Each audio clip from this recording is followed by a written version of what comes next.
Hey guys, Vazzy back here, and in today's video, I am extremely excited to announce that we will be starting our Edmonton Oilers Retro Franchise Mode. I ended up pulling you guys on Twitter of a few different team options, and the Edmonton Oilers did barely just get the win. I think this series is going to be a ton of fun.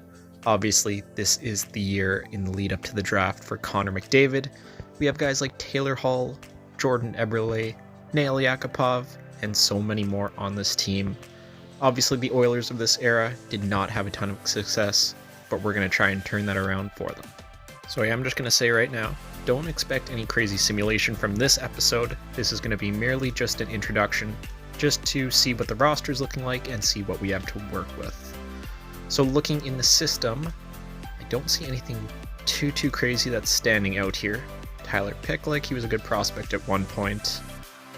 Defensively, we do have Darnell Nurse. Let me click into him here. He is a 4.5 star defenseman, so I have a feeling he is going to get pretty good for us. And goaltending wise, unfortunately, not too much down in the pipeline. So let's get actually back up here to the NHL roster to see what we're working with here.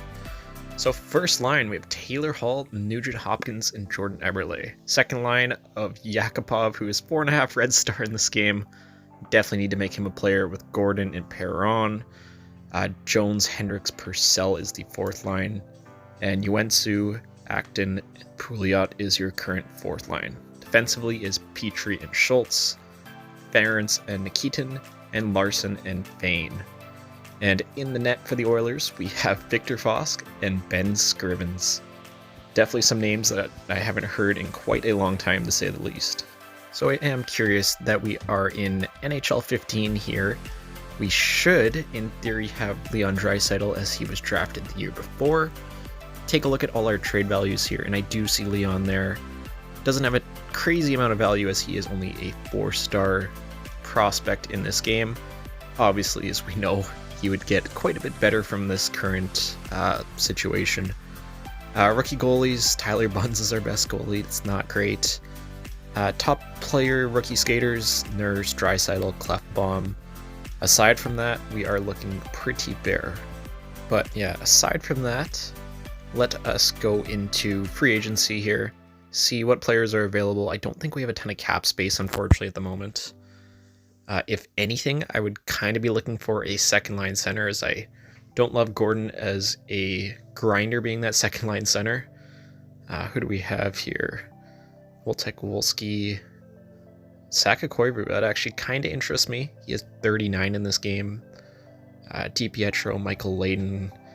Goaltending wise, I think we're honestly fine. We have better options. But in the center spot, Derek Roy.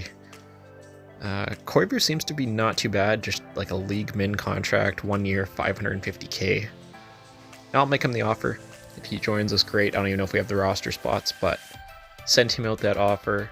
Simulate up ahead here a little bit and see if we can land him as our new second line center.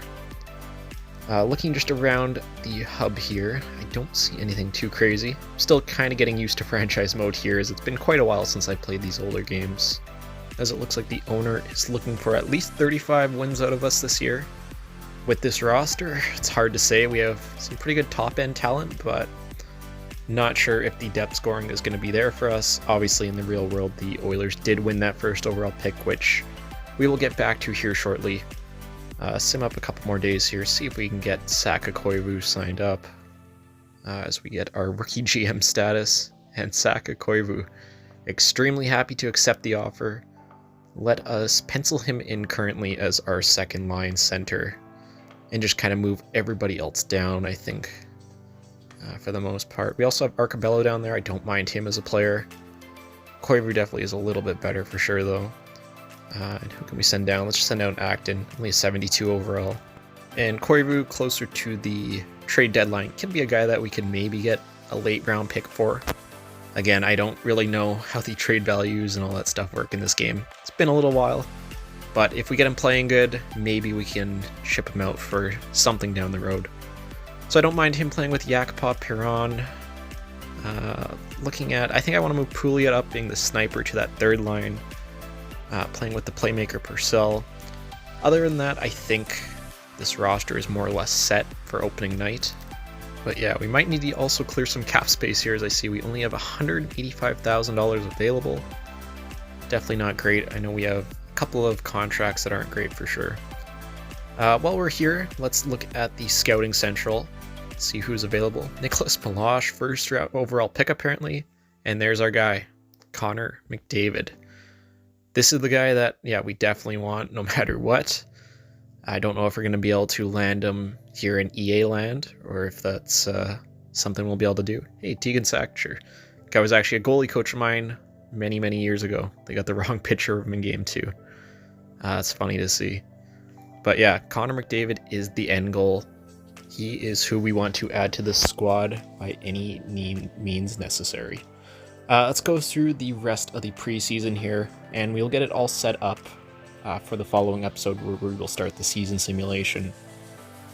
Going up against the Kings, we do lose by a score of 3-1, as we are 2-1 in the preseason so far. Taylor Hall leading us in goals with 2. We beat the Ducks by a score of 5-4.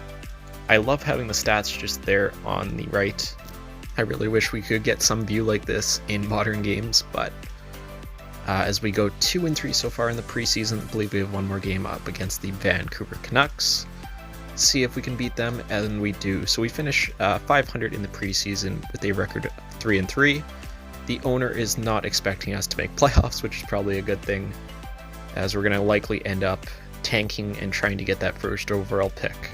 So let's get up to where everything resets, and we start the season here on the 7th. But yeah, I'm not too sure what else I kind of want to do with this squad. Take a look at the GM power rankings, something we don't have in current games. Down 9 spots, we're sitting 11th out of 30th at this point. I'm sure that'll jump around quite a bit here as we get into the season. Yeah, small things like that, they're kind of cool, and something we'll definitely keep track of as this series goes on.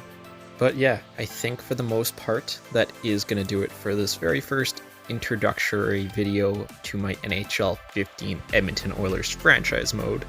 Gonna try and have these out weekly for you guys, but yeah, we'll see what happens. But until then, I will see you all in the next video.